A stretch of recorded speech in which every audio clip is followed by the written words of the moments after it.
اور پھر فرمایا میں نے ایسے لوگوں کو بھی دیکھا کہ جن کے سامنے انواع و اقسام کے کھانے پڑے ہوئے ہیں، اچھے تازہ اور خوشبودار ماکولات موجود ہیں، لیکن وہ ان کو نہیں لے رہے، بلکہ بدبودار سڑا ہوا گوشت کہیں پڑا ہے اور وہ اس کو اٹھا اٹھا کے کھا رہے ہیں۔ تو مجھے حیرت ہوئی، تو میں نے جبریل سے پوچھا کہ یہ کون بد نصیب لوگ ہیں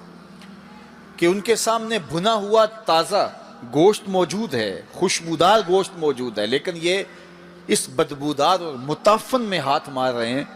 تو کہا یہ آپ کی امت کے وہ بد نصیب لوگ ہیں کہ جن کو پاک طاہر اور پاکیزہ بیویاں میسر تھیں، لیکن اس کے باوجود وہ ناپاک عورتوں کے بستروں پہ راتیں بسر کرتے تھے۔ دور موجود کے اندر برائی اور بدی تیزی کے ساتھ پھیلتی چلی جا رہی ہے، اور جدید ذرائع ابلاغ نے، جس میں سوشل میڈیا پیش ہے، آنکھوں سے حیا تو چھین ہی لیا ہے،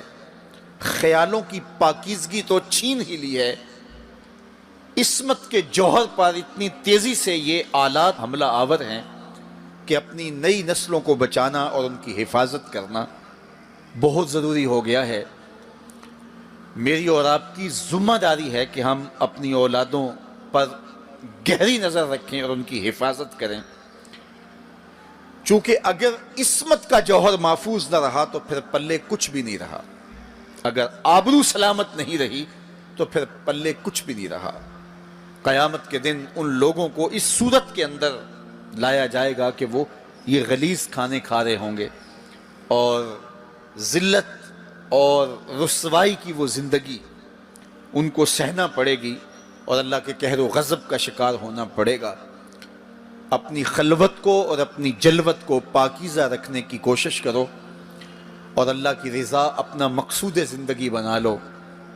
وہ آنکھ جو غیر محرم کو شہوت کی نظر سے دیکھتی ہے، قیامت کے دن جہنم کی آگ سے بھر دی جائے گی۔ اپنے خیالوں کو بھی پاکیزہ کرو، اپنی سوچوں کو بھی پاکیزہ کرو، اور اپنی زندگی کی ایک ایک ساعت کو اپنے مالک کے حضور پیش کرو، اور اللہ سے توفیق مانگو خیر کی اور برکت اور رحمت کی۔ جب انسان کی نگاہ پاک نہیں رہتی تو خیال پراگندہ ہوتے ہیں، خیالات کی ناپاکیزگی اس کی عصمت کے جوہر پہ حملہ آور ہوتی ہے،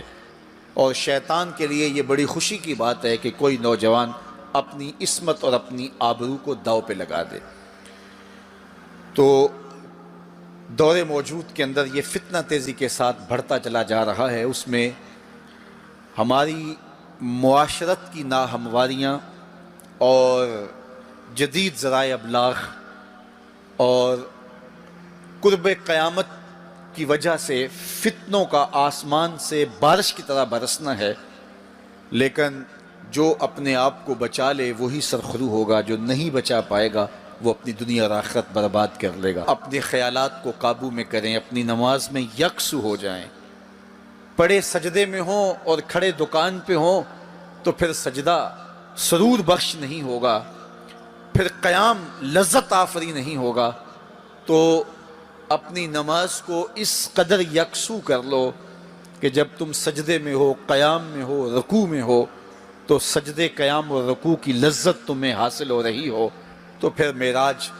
کی لذتیں تمہیں نماز میں نصیب ہوں گی اور قرار نصیب ہوگا۔ تو کہا میں نے کچھ لوگوں کو دیکھا کہ ان کے سر کوٹے جا رہے ہیں، اور میں نے پوچھا یہ کون لوگ ہیں؟ تو کہا یہ وہ لوگ ہیں کہ جو نماز نہیں پڑھا کرتے تھے، جن کے سر نماز سے بوجھل رہتے تھے۔ پھر کچھ لوگوں کو دیکھا معراج کی شب، فرماتے ہیں کہ ان کے آگے اور پیچھے چیتھڑے بندھے ہوئے ہیں، اور وہ کانٹے دار جھاڑیاں تھوہر کھا رہے ہیں، گرم پتھر چاٹ رہے ہیں اور کھا رہے ہیں۔ تو میں نے پوچھا کہ یہ کون بد نصیب لوگ ہیں؟ تو کہا یہ وہ لوگ ہیں جو اپنے مال کا صدقہ نہیں دیا کرتے تھے،